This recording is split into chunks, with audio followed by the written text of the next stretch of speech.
Run it, I can't take no loss. I don't even know what it costs. I hit the ground, then it go off. Yeah, hit the ground, then it go off. Yeah, I can't take no loss. I don't even know what it costs. Yeah, I hit the ground, then it go off.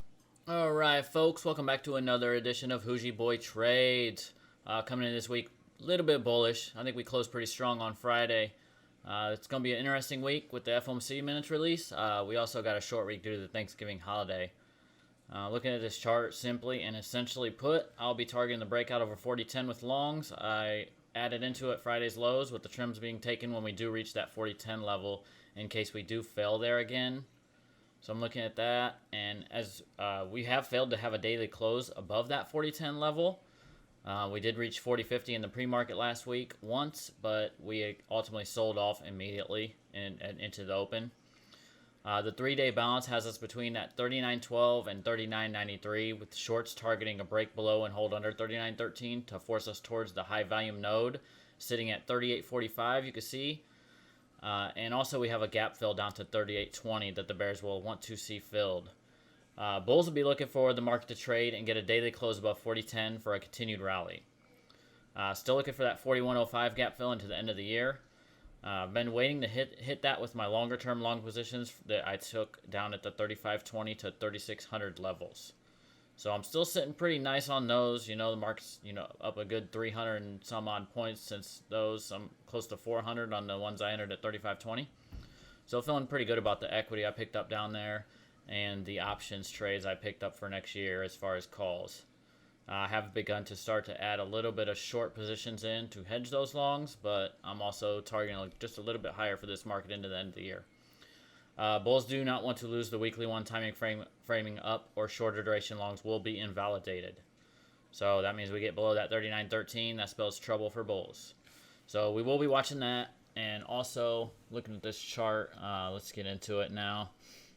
All right, so before we dig too far into the chart, remember you could trade SPY or SPX off of these futures levels too. I recommend to always have ES open on your screen as well as VIX.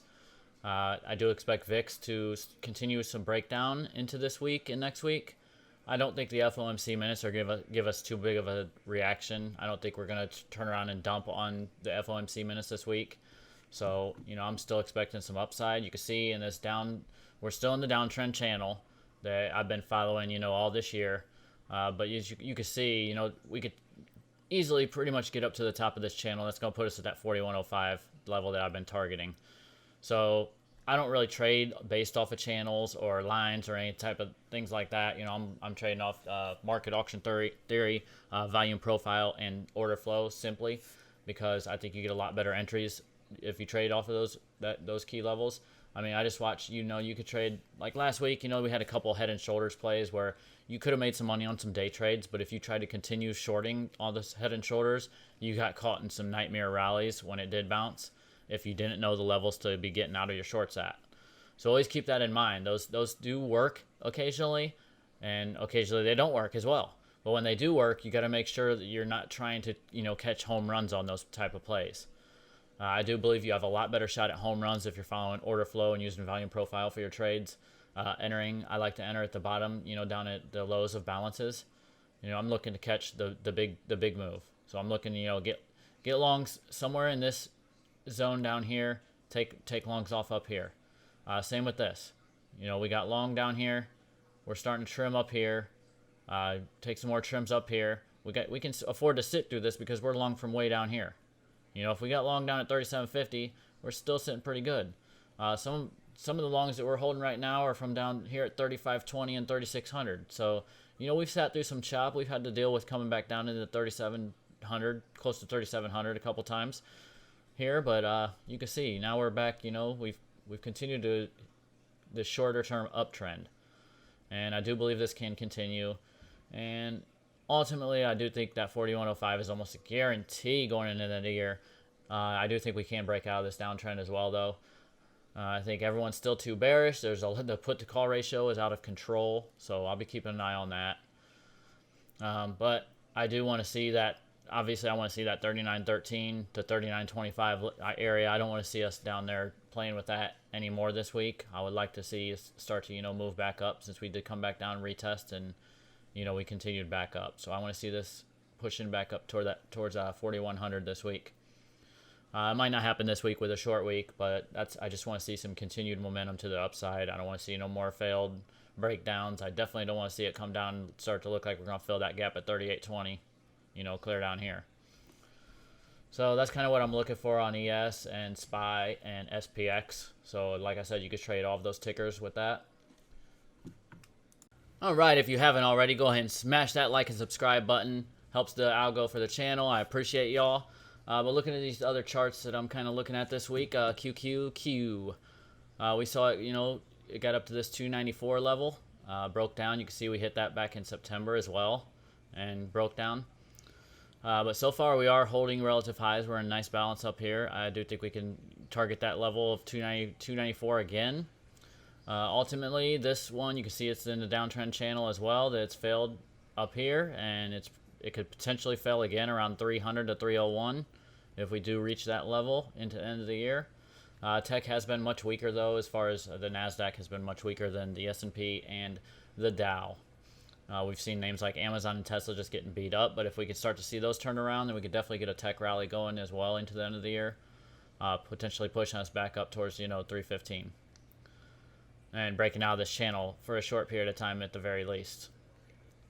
Looking at NVIDIA, semis were on a tremendous rally the last few weeks. NVIDIA hit 170. It has since sold back off and trading around 153.60 now, was the close on Friday. Ultimately, I think we could see this thing as low as 146 coming into this week if it just continues to sell off. I'll be looking for a bounce at that point, though, possibly taking a day trade. I did grab shorts at 170. That was a very good spot to grab some shorts at.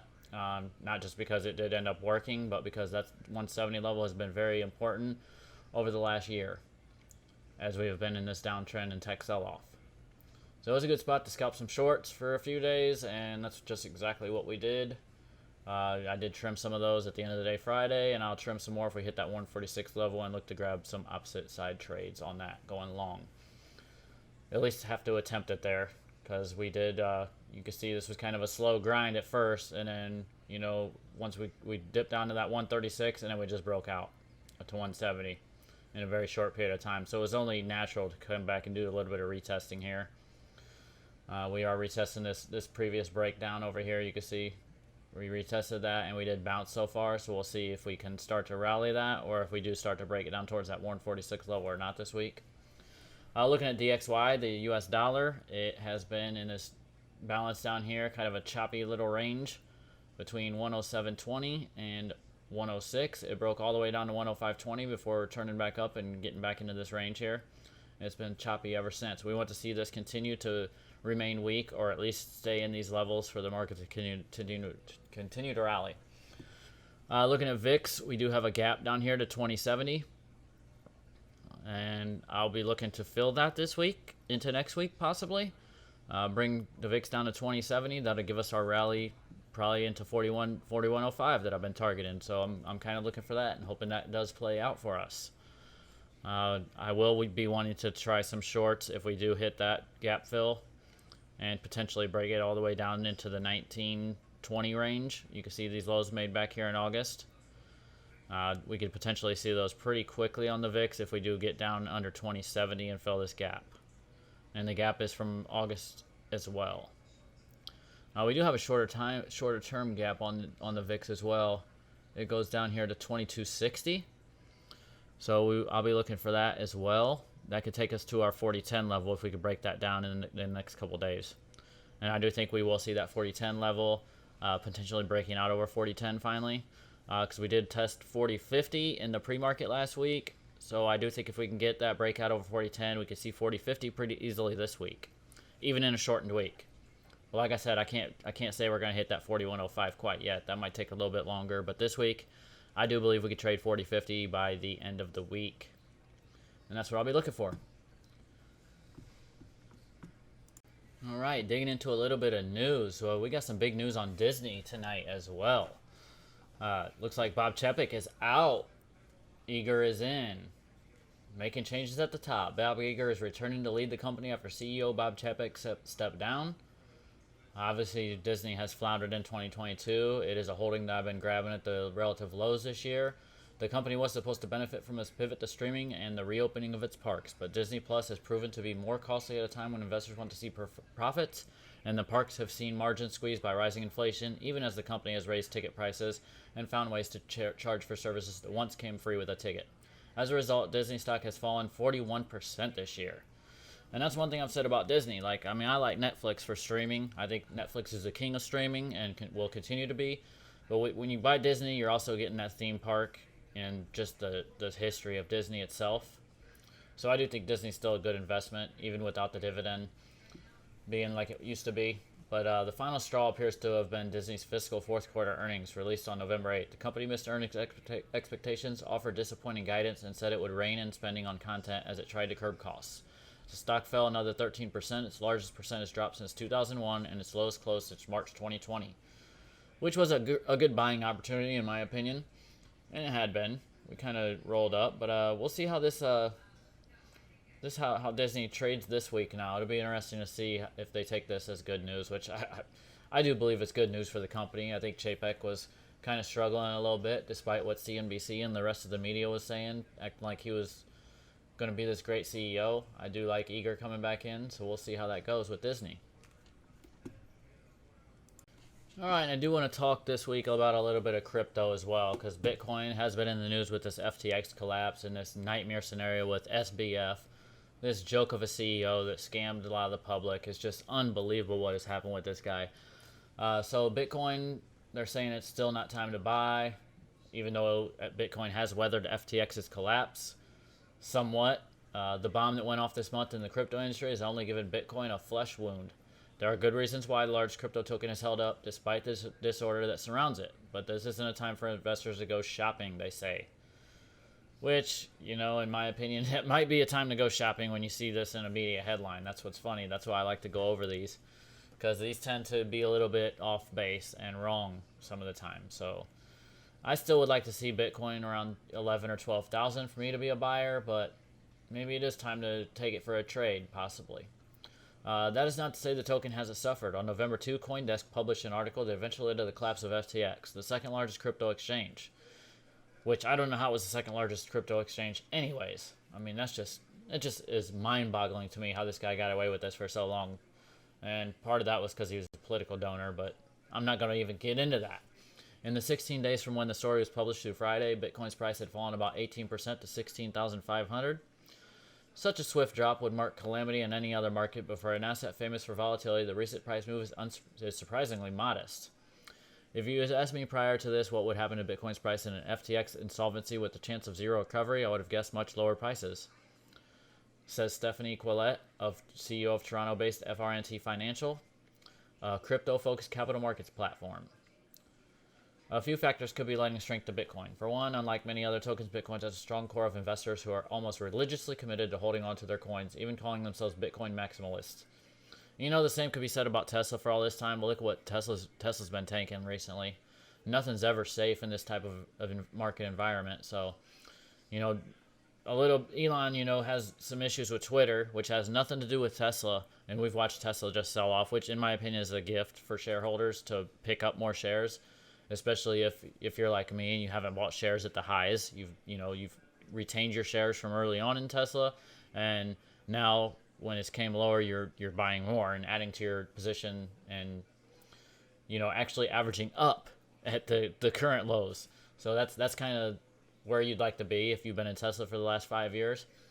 If you are a new investor, though, now is not a bad time to be picking up Tesla shares, and I think you could pick them up. I've seen some of these analysts and whatnot saying that Tesla's going to 120. So be it. Maybe it does. So that's why you dollar cost average in. I'm not saying go all in. I'm not saying to buy Tesla right now. Personally, to me, it's a good investment right now.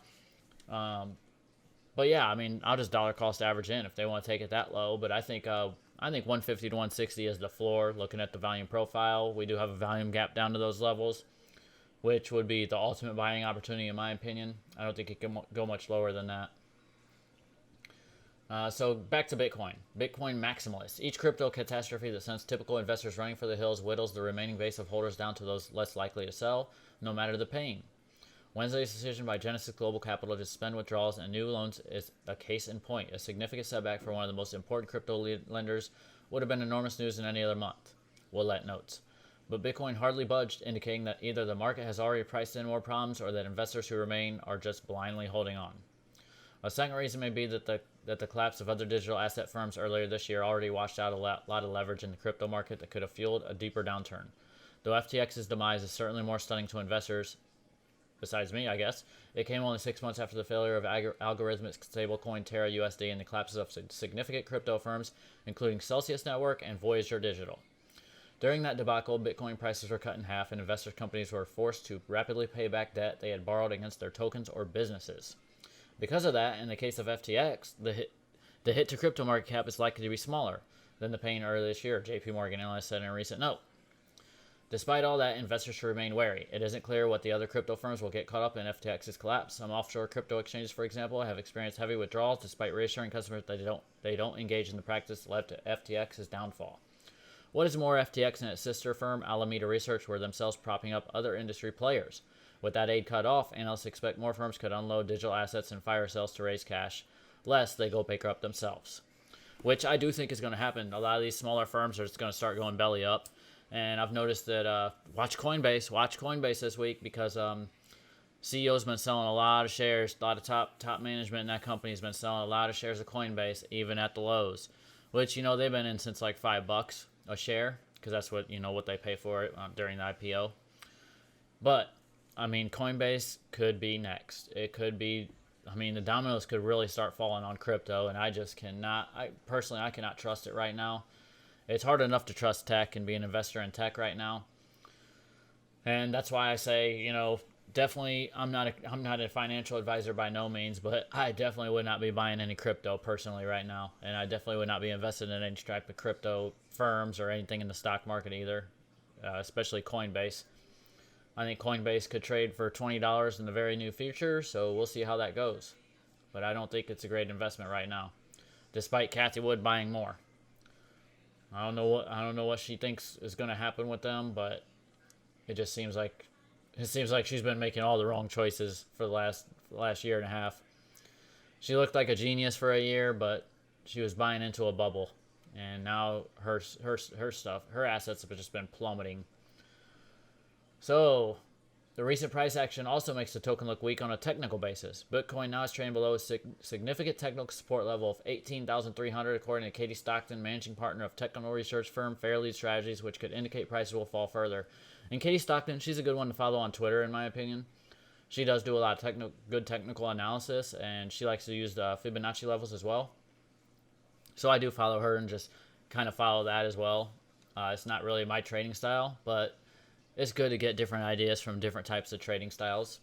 Crypto rallies tend to happen quickly, Willett notes. That means anyone waiting for an all-clear signal could miss out on huge gains, which is also true, and that's the same as it goes for tech, and that's why I say, like I said, I'm not saying to buy, sell, or anything else as far as Tesla, but I'm a buyer at these levels, and they want to take it lower, I'll continue to buy, because in my opinion, it's a gift. It's a gift long-term. Alright, so that's what I got for this video. I appreciate y'all for watching. Gave you a little bit of charts to look at. Gave you some news to kind of see what you think about it and how you feel it'll move the market this week. Talked a little bit about SPF and that nightmare of a collapse with FTX. Complete scam in my opinion. And as always, smash that like and subscribe button for me. It helps with the algo. Be sure to leave me comments. Let me know what you want to see next. I'm looking to put together what the people want and what retail traders want to see. So let me know. As always, be sure to check out Bullprint, the Discord. Links in the description to all my videos. You get that free week trial where we have voice chat 5 days a week during all hours of trading. We got some great analysts, great community. Just a great environment to trade in every day.